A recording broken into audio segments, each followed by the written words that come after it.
That brings us to the current case for $1 billion in fraud. That's a lot of money.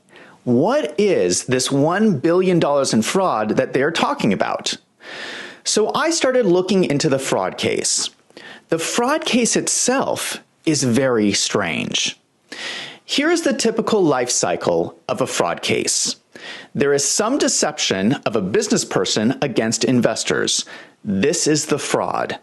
Then the fraud usually leads to a business failure. Either a business goes bankrupt or financial promises are not kept. Then investors lose their money and get upset.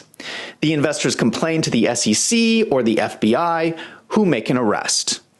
Most fraud cases follow this pattern. A good example of this is the FTX fraud case. We all know the story. FTX recently declared bankruptcy. Millions of people have lost their money.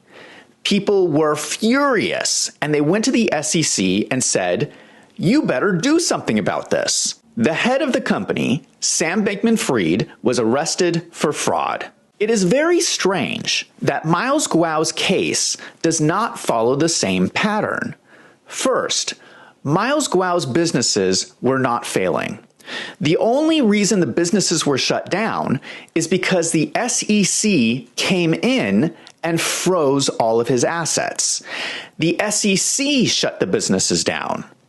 Second, there are no angry investors. This is very odd. When you research fraud cases, it's usually very easy to find angry investors. They're usually out there screaming at the top of their lungs. In this case, I could not find any. So I started looking. I did a test on Twitter. 1 week ago, I posted a thread on Twitter about Miles Guo's case. I received a flood of messages from investors, a lot. But these investors were not angry with Miles Guo. They were telling me that Miles Guo was innocent, and they were begging for the US government to stop oppressing them. In fact, these investors are attending protests in support of Miles Guo. This really took me by surprise. This is very strange behavior by investors in a fraud case.